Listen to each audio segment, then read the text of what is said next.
A very, very long time ago, the world was not like it is today. There was a special land called Moorvel. It was a place of tall, purple mountains and rivers that shimmered like silver ribbons. The sky was often filled with two suns, one gold and one silver, which made the days long and magical. In this ancient land lived a group of people known as the Black Gold Clan. They were the keepers of a very important secret. They were chosen to protect something powerful. They had a special job that had been passed down for many, many years, from parents to their children. They lived in homes carved into the sides of the purple mountains. They wore robes the color of the deep earth. The secret they protected was about hidden gateways. These were not ordinary gates made of wood or stone. These gateways were invisible doors that led deep, deep below the ground. They led to a place called the Hollow Earth. The clan believed that inside the earth was another world, a place of great wonder and immense power.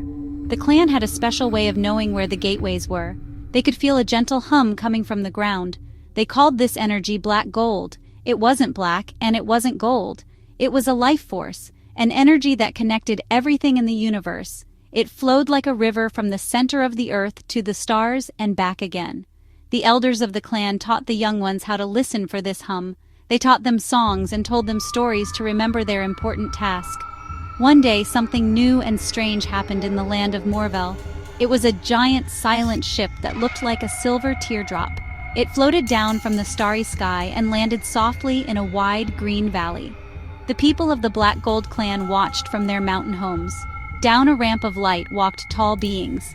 They were the Anunnaki. They came from a planet far, far away across the sea of stars. They were very tall and had skin that shone like polished copper. Their eyes were large and dark, and they seemed to see right through you. The Anunnaki had traveled for a very long time. They were on a mission. The Anunnaki had a problem on their home planet. Their world was growing old and weak. Their scientists had discovered legends of a powerful energy source. They called it black gold. They believed this energy could bring life back to their dying home. The Black Gold Clan knew at once what the Star People were seeking. They could feel the Anunnaki's hunger for the energy. The elders of the clan met to decide what to do. Some wanted to hide and protect the gateways even more fiercely. Others believed they should try to talk to the strangers. It was a difficult choice. The arrival of the Anunnaki meant their peaceful lives were about to change forever. The quest for the black gold was about to begin. The Anunnaki did not want to fight right away. First, they tried to learn. They talked with the Black Gold Clan, using a machine that could turn their thoughts into pictures. The clan learned that the Anunnaki also had old stories. Their legends spoke of the gold gods. These were not really gods, but powerful beings from an even older time. The stories said these gold gods created the stars and planets. They filled the universe with life and consciousness. They were the first ones to use the cosmic energy that flowed through everything. The Anunnaki believed the gold gods had left behind a great treasure. This treasure was a source of pure divine energy. It was the heart of the black gold. The Black Gold Clan listened closely. Their own legends were very similar. They also had stories of ancient creators who had shaped the earth from the inside out. The quest for cosmic power brought the two groups together. Sometimes they worked as a team. The Anunnaki had amazing technology. The Black Gold Clan had ancient wisdom. They had maps of the stars and scanners that could detect energy deep underground. They could feel the flow of the black gold energy in their hearts. They knew the secret paths and the old songs that could soothe the spirit of the earth. But they did not always agree. The Anunnaki were impatient. They wanted the power now. The clan was careful. They knew that great power needed great respect. The elders of the Black Gold Clan knew a secret. The path to the Hollow Earth was not a simple tunnel. It was a journey through different layers of reality. They called these layers the 9 ether realms. Each realm was a world of its own, with different rules and different kinds of life. The first realm was the realm of echoes. Every sound you made bounced back 1,000 times. Thoughts appeared as shimmering ghosts in the air. The second realm, the realm of roots, a giant underground forest. The roots of every plant on Earth were connected here. They glowed with a soft green light.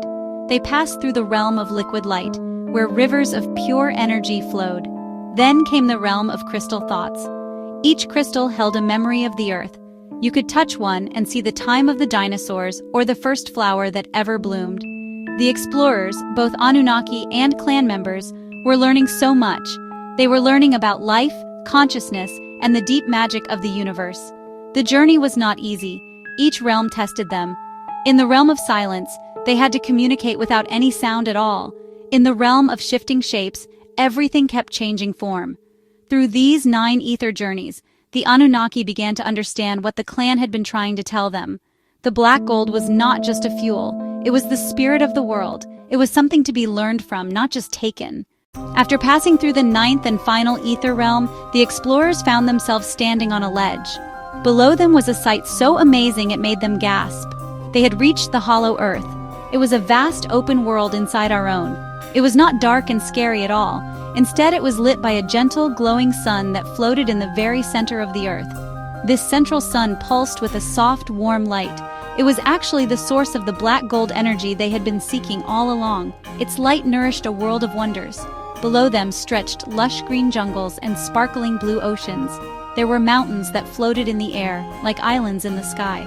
Strange and beautiful animals roamed the land. There were creatures that looked like griffins with shimmering feathers, and gentle giants that resembled long-necked dinosaurs. Waterfalls flowed upwards, from the sea into the floating mountains. The air was clean and sweet, filling the explorers with a feeling of peace and joy. This was the secret that the Black Gold clan had protected for so long. It was really a paradise hidden within the planet. As they explored this inner world, they found more than just nature. They discovered lost cities. These weren't ruins at all. They were perfect, shining cities made of crystal and gold. The cities hummed with a quiet energy. These were the cities of the ancient ones, the creators who had left them behind long ago. The explorers walked through empty streets and vast halls. They saw amazing machines and beautiful art. It seemed as if the inhabitants had just stepped out for a moment. The cities were waiting for someone to return. Here, the explorers found incredible powers. In one of the cities, they found rooms that could heal any sickness. In another, they found libraries where knowledge was stored not in books, but in spheres of light. You could touch a sphere and instantly understand complex ideas, like how a star is born or how a flower thinks. The Anunnaki were amazed. Their advanced science was nothing compared to this. They realized that true power did not come from machines, but from understanding the universe. The hollow earth was more than a source of energy. It was a school. It was a place to learn the deepest secrets of creation. As the explorers learned more about the hollow earth, they made another incredible discovery. The central sun was not just a star, it was connected to the entire universe. The Anunnaki scientists, using their instruments, discovered its true nature. It was a special kind of black hole, but not one that destroyed things. Instead, it created things. It pulled in energy from other dimensions and other parts of space. Then it turned that energy into life-giving light and warmth for the hollow earth. That central sun was part of a huge network, like a cosmic subway system. There were black holes like this scattered across the universe. They acted as gateways. A traveler who knew the secret could enter one black hole and come out another thousands of light years away in an instant. This was how the gold gods had traveled. They didn't need spaceships. They used natural stargates to move from galaxy to galaxy. The universe was connected in a way no one had imagined. The discovery thrilled the Anunnaki. It meant a quick route back to their homeworld, but it was also frightening. If these were doorways, it meant anyone could use them. It also meant anything could use them. An unfriendly species could suddenly appear inside the Earth. The Black Gold clan realized their role was bigger than protecting the Earth. They were protecting a major intersection on a cosmic highway. Working together, the explorers learned to use these black hole tunnels. The clan's elders knew ancient songs that acted like addresses. Singing a series of notes could tune the central sun to a destination. Anunnaki technology could create a safe bubble of energy to travel the tunnel. They made a few short trips. They visited a world made entirely of water. Intelligent whales there sang songs of creation. They peeked into a dimension where everything was pure sound. The universe was far bigger and stranger than they had ever dreamed. The Anunnaki's maps and the clan's legends both spoke of a final boundary. Using a combined ship made from Anunnaki technology and clan wisdom, a team of explorers traveled to find it. After a long journey, they saw it. It was not a wall of frozen water. It was a wall of frozen time and space. It stretched across the entire edge of their known universe. The ice walls served a very important purpose. They were a shield. They protected their corner of the universe from what was outside. The walls were not a prison. They were a cradle. They gave life inside this cosmic bubble a safe place to grow and learn. The gold gods had built this barrier long ago.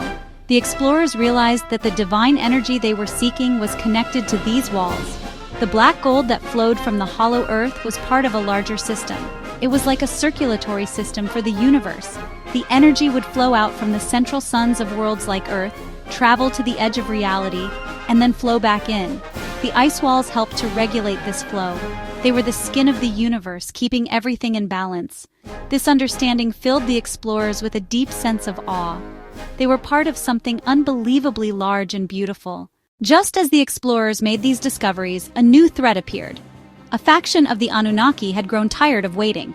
Led by a warlord named Zardes, they had followed the first ship to Earth. Zardes did not care about balance or learning. He saw the central sun as a weapon. He wanted to take control of the black hole network. With that power, he could conquer other worlds. He brought a fleet of warships. They burst through the 9 ether realms using pure force, damaging the delicate layers of reality. Zardas's fleet descended into the hollow earth. His dark ships were a terrible sight against the gentle light of the central sun. He aimed his weapons at the floating mountains and the crystal cities. He wanted to scare everyone into surrendering. But the Black Gold clan and the peaceful Anunnaki explorers would not let that happen. They had to protect this sacred place. They had learned too much to let it be destroyed. The Anunnaki explorers used their scientific knowledge, and the clan used their deep connection to the Earth's energy. The battle raged. The clan members sang ancient songs of power. This caused the very ground of the hollow earth to rise up. Giant vines wrapped around Zardas's ships. The Anunnaki explorers created energy shields to protect the crystal cities. They used their knowledge of the black hole tunnels to redirect Zardas's weapon blasts into empty space. The beautiful, peaceful inner world became a war zone. The animals of the hollow earth hid, and the central sun seemed to dim with sadness. The final confrontation happened near the central sun itself.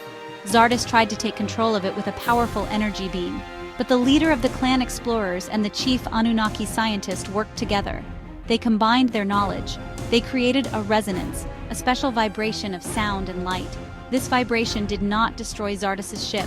Instead, it connected directly with the minds of Zardes and his crew. It showed them everything the explorers had learned. It showed them the beauty of the connected universe. Overwhelmed by this truth, Zardes stopped his attack. The battle for the light was won not by force, but by understanding. After the battle, a new era of peace and cooperation began. Zardes and his followers, their hearts changed, helped to heal the damage they had caused. The Anunnaki did not take the black gold energy. Instead, they learned from the central sun how to restart the energy core of their own planet. They became partners with the Black Gold clan. Together, they decided to form a new group. This group would be dedicated to protecting the balance not just of Earth, but of the entire cosmic network. They called themselves the Guardians of the Ways. The first Guardians were a mix of the clan's wise elders and the Anunnaki's brilliant scientists. They learned more about the universe than anyone had ever known. They found out what was beyond the great ice walls. It was not an empty void, but other universes, other bubbles of reality, each with its own ice walls and its own rules. The black holes were the tiny threads that connected all of these universes together. They called this collection of everything the Omniverse. The job of the Guardians was to make sure the paths between these worlds remained safe and respected. Their adventures took them to unimaginable places. They traveled beyond infinity. They surfed on waves of time and sailed across seas of pure consciousness. They met beings made of music and civilizations that lived inside stars. They saw the birth and death of galaxies. They learned the greatest secret of all, that the divine energy they had sought was not in a place, but inside every living thing. It was the spark of life and awareness that connected everyone, from the smallest insect to the largest star. It was the light of consciousness itself. A new generation of Guardians was trained. It included humans from the surface world, Anunnaki from the stars, and even beings from other dimensions they had met on their journeys. The Black Gold clan of Moorvel returned to their quiet lives, their ancient duty now shared by many. The children of the Guardians would stand watch over the cosmic balance, ready for the next great adventure. They were the keepers of the ways, the protectors of all realms, ensuring that the great, beautiful, and endless story of the universe could continue forever. The eternal quest continues, with new Guardians emerging as keepers of the eternal flame, protectors of the gateways, ensuring the harmony of the cosmic order for eternity.